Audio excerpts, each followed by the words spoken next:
Okay, and we have another cool question from somebody on the web chat. This thing is like flying, so I don't know what the name was. I know, it's crazy. It was, when you encounter writer's block, is there anything you do to overcome it? Sometimes I just have to sort of step away for a minute, you know, like put everything down and go for a walk or you know, watch TV or, you know, call a friend or something. And other times you have to like literally chain yourself to where you are and force yourself to get through the process. It might not be great, it might not be perfect, you can always come back and revise, but you know, writer's block, I've heard theories that it doesn't really exist because it's not like you're physically unable to write, you're sucked into your own insecurity. That's essentially what it is. So you gotta trust that somewhere inside there's you know, there's the seedling of the idea that's worth something, and you gotta fight for it in different ways. Does being in different places and traveling to new areas, does that help you, inspire you? I find that I don't write very much on the road. I seem to sort of make a little Rolodex of memories and stuff, and it all comes out when I get home. But I'm overly stimulated on the road. There's people everywhere. You never have alone time, and pianos are really non-portable, and it's really hard to like find time alone with a piano somewhere. So I usually just, you know, sort of commit to being where I'm at, and then I do it when I get home. Another kind of funny question from Bailey C. Marie on the web chat. What's the funniest, and I don't even know if you could see it when you're on stage, but what's the funniest sign you've read of a fan, like holding up a sign? Maybe even when you're walking into a venue? Anything really bizarre that you were just like, oh my god?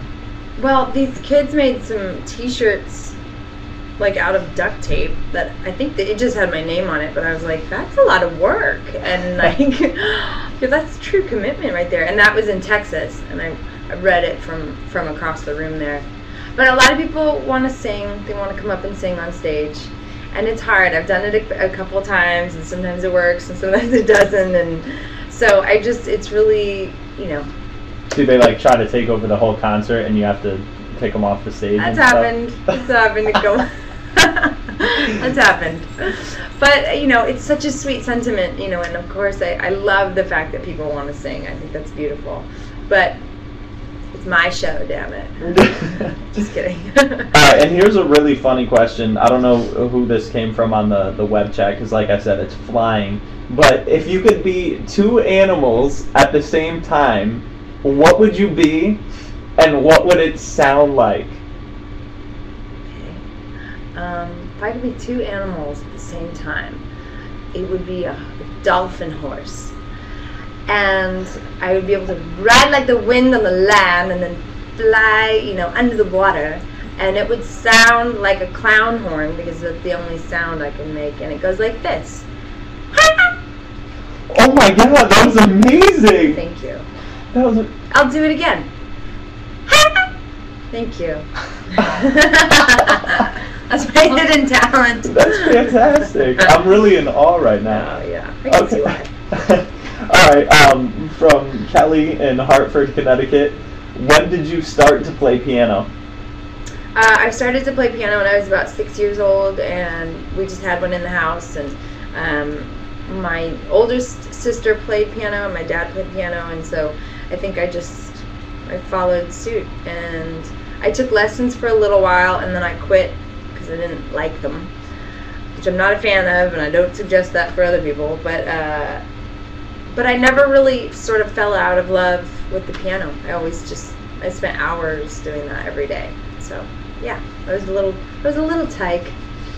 Okay, cool. I'm going to ask you some of my own really bizarre questions and stuff like that, and then we'll still get people off the web chat. But recently, there's been a lot of awareness with like bullying in schools and just with kids in general. Have you ever been bullied? And even if you haven't, what's kind of your stance on that? A lot of celebs are kind of jumping on the bandwagon. Yes, I actually was. I was the victim of that growing up. And I was I was one of the fat kids growing up, and kids in my school were really mean to me, and I had to change schools, and it was, I guess my experience with it, and this is what I would like to impart on anyone who may feel like they might be going through it, is that now that I'm on the other side of it, I see that there was value in it, in the sense that I gained a lot of empathy and understanding for people that feel outcast. So you're not alone, and hang in there, and it does get better. It does. And that's for anybody. It's not just the gay youth community. It's also just kids that get the shit kicked out of them every day. It's awful, and kids are mean, and they're not wise enough yet to sort of see the impact of their actions. So hang in there, because it sucks, and I get it, but I'm actually grateful. If that sounds horrible, but I'm actually grateful that I went through it, because it made me who I am today. Was music a part of your life when you were getting bullied then? Like, did you use writing as an outlet or anything like that? I did. Music was always sort of my refuge and sanctuary from all of that. It was the thing that never judged me. It never, made me feel insecure or inadequate. It was always just sort of this safe house for me. And, I'm grateful for that too. I feel very lucky. So if kids could maybe take those emotions and put them into something like painting or something creative. I think some of the most amazing artists, in any medium, are people that came from a sort of tortured past in a way. I think you got to dig really deep and figure out what is the meaning in it. But, everyone has something beautiful to offer the world, so you got to just find it. Okay, cool. And let's take things on to a lighter note. If Mel Gibson came out with a good movie, would you go see it? Yeah, I would probably go see the movie. I don't know. I'm usually the one that's on the bandwagon. Like, if I'm not the first to go see a movie ever. I'm so lazy when it comes to that stuff. So if everyone's saying the movie's great, then I'll be like, oh yeah, I'll go see it. Okay. But I don't know. People have made some pretty amazing comebacks in this industry and gone really far off the deep end and then somehow find their way back. So I don't like a lot of the stuff that I've heard him say and do. But I don't know. So you go see the movie now? I guess so. If it was good, whatever. If I got a free ticket, sure. Did you know Ricky Martin was gay before he came out? Before he said it? I don't know if I did.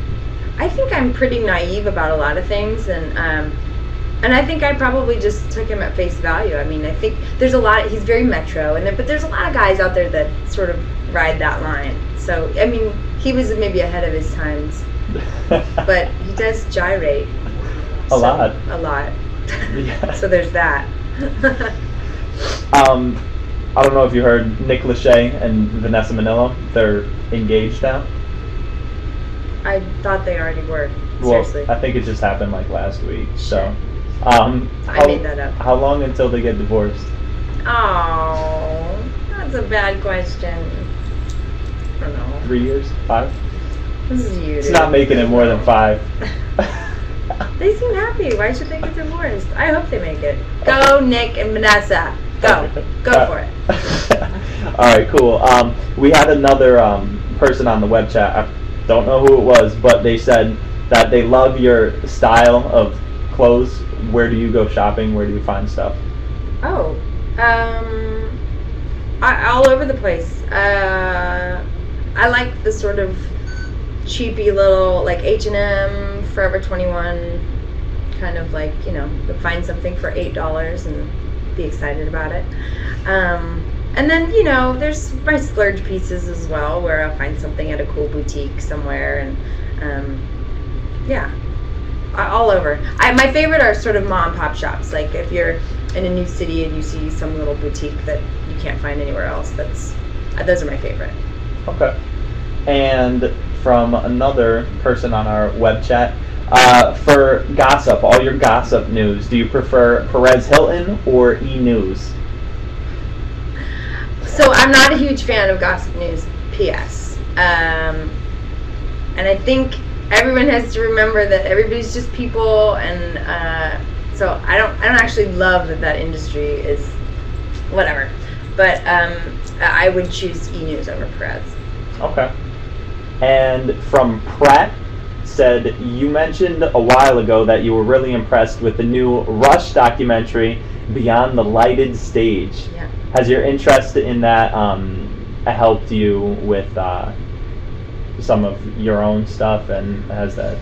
I loved it because it just, it follows the career of this incredible band, but they totally felt like outcasts the whole time. They say themselves that they always felt like total nerds, that they didn't belong, and they are one of the only bands that still sell out massive stadiums every time they tour. They're one of the top grossing touring acts of all time, and I just think that's magical. And they also really have this really genuine love and respect for each other within the band, and it's after being together for years and years and years, and most bands can't stand each other after that long. Everybody gets separate buses, and they don't talk, and it's really nice to see a band really like each other. From Ryan J. Fawcett, Yeah. He said, "Winter Song is amazing. Do you plan on recording any more with Ingrid?" Oh, I'd love to record more with Ingrid. She's a great friend of mine, and obviously a killer artist. So yeah, I would put that in the vault for one of those collaborations, for sure. Okay. And from Matt Fenn, this is probably the most ridiculous question out of everything so far. Okay. Would you rather go on a field trip with Miss Frizzle from Magic School Bus or play Quidditch? Quidditch. Okay. Thank you for that question, Matt. Okay, and next question. Who do you think has most inspired you vocally in your career? Oh, that's a great question. Who? Well, Fiona Apple came at a really sort of pivotal time in my creative life because I was just in high school, and so I was just sort of like getting my feet wet in terms of writing songs for the first time, and I was really drawn in by her vocal style. But I love, Aretha Franklin. Patsy Cline is one of my favorite vocalists. Joni Mitchell. I think Beyonce is a badass. I know I might be the only one that likes her, but just kidding.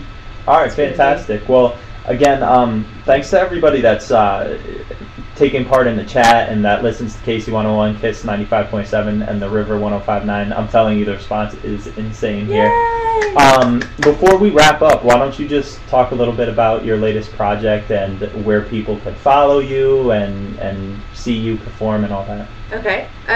So right now we are on the second leg of our Kaleidoscope Heart tour. Like I said, we're in Boston tonight. We're heading to New York tomorrow. You can check out my website online if you want to see our upcoming tour dates, and we're getting ready to go all over the world, so watch there. It's sarabmusic.com, and I don't have an H on my name, so you can go there to look up our tour dates and to sign up for my mailing list and newsletters and all that stuff, so you can stay up to date. You can follow me on Twitter at Sara Bareilles, and good luck spelling it. You can find it online. And yeah, the new record is out now, and we're about to release our second single, which will be the song Uncharted. We've already figured out the video for it and everything. It's already shot and done. And yeah, thanks everybody for tuning in. This is my first web chat. Wow. And it wasn't even like weird or naked or anything. No. Great. Yeah, it was amazing. You did a great job. Thanks so much. And you're always on Twitter. You're always tweeting, so people I'm a Twit fan. be on there, huh? Yeah. All right, fantastic. Sara Bareilles, thanks again. Bye, everybody.